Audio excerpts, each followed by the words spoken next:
Welcome to my YouTube channel Soumi's vlogs. তো তোমরা সবাই কেমন আছো? আমি তো মোটামুটি ভালোই আছি। তো এখানে দেখছো অনেক বাজারপত্র হয়েছে, কারণ আজকে রবিবার নয়, মঙ্গলবার। কিন্তু হলে কি হবে, রবিবার দিন আমি অনেক ব্যস্ততার কারণে যেতে পারিনি বাজারে। আর আমি একবার করতে গেলে, মানে বাজারে গেলে তো মিনিমাম আমি 5-6 দিনের 7 দিনের একবারে হয়ে যায়, কারণ আমার পক্ষে সম্ভব হয় না প্রত্যেকদিন আলাদা আলাদা করে নিয়ে আসা। আর কখনো কখনো বাড়িতে কেউ দিতে এলে একটু আধটু ওখান থেকে নিয়ে নিই। তো যে দেখছো সবজি বাজার করেছি, রুই কাতলা সবটাই। কাতলাটা অবশ্য বাড়ির জন্য নয়, ভাইয়ের কাছে পাঠাবো তাই।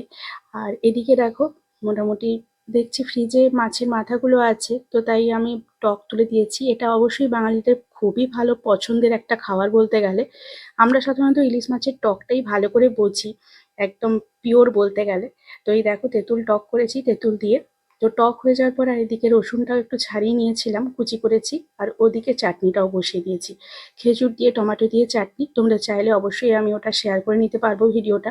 তবে হ্যাঁ, এই চাটনিটা কিন্তু মাংসের সাথে বেশি সুন্দর লাগে, যেহেতু আমার কাছে অনেকটা টমেটো ছিল আর আজকে হঠাৎ ইচ্ছে হয়েছিল। আগের দিন রসগোল্লা অনেকটা নিয়ে আসার কারণে মিষ্টির রস, আর আমরা বাঙালিরা তো কোনো কিছুই ফেলার মতো কিছু রাখি না। তো মিষ্টির রসটা থাকার জন্য আমি ভাবলাম যে চলো আর কিছু নাই হোক, চাটনিটাই বানিয়ে নেওয়া যাবে। তো 3-4 দিন রেখে খেতে পারবো, স্টোর করে রাখবো। একদিনে তো এতটা খাওয়া পসিবল নয় মিষ্টি জিনিস। আর এদিকে দেখো মাছ একটা ভেজে নিচ্ছি, কারণ ওটা ছেলের জন্য আলাদা করে তুলে রাখবো। কারণ ও একটু মাছ ভাজা খেতে পছন্দ করে, প্রত্যেকদিনই সম্ভব হয় না করা। আর যেহেতু তাড়াতাড়ি করে রান্না করতে হবে, আলাদা করে পেঁয়াজ কাটা পসিবল একদমই নয়। আমি রসুনটাও অনেক সময় ছাড়িয়ে রাখি, কিন্তু আজকে সেটাও নেই হাতের কাছে। তো যাই হোক, এইভাবেই কেটে চালিয়ে নিচ্ছি। তো আর আমি সাধারণত রান্নাগুলো যখন তাড়াতাড়ি করি, আমি এভাবেই হাতে কেটে নিই তাড়াতাড়ি করে। আর এদিকে দেখো একটু কলার মোচা, মানে যেটা ফুল হয়, তো আমরা বাঙালিরা তো এটা খাই, খুব সুন্দর লাগেও আর প্রচুর আয়রনে ভর্তি এটা।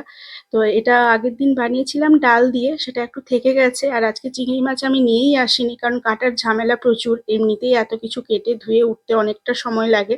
তারপর একটু তাড়াতাড়িও আছে। আর এদিকে দেখো মাছটা একটু হালকা ভাজতে বসিয়ে দিয়েছি, যেহেতু নিয়ে যাবে তো হালকা ভাজলেই বেশি ভালো থাকে, কাঁচা মাছটা পাঠাবো না। আর এদিকে দেখো তরকারি মোটামুটিভাবে ফুটে গেছে, আর একটু হলে 5-10 মিনিট হলে হয়ে যাবে। তো আমার চাটনি কমপ্লিট হয়ে গেছে, হালকা করে নাড়তে নাড়তে মিষ্টি রসটা দিয়ে বানিয়েছি, তো খুব সুন্দরই মিষ্টি হয়েছে।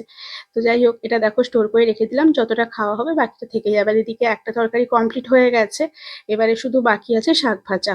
মানে লাল শাক একটু নিয়ে এসেছিলাম, তো ওটা পেঁয়াজ দিয়ে রসুন দিয়ে ভাজা খেতে খুবই সুন্দর লাগে। এই রেসিপিটাও আমি পরে শেয়ার করে নেবো একদিন।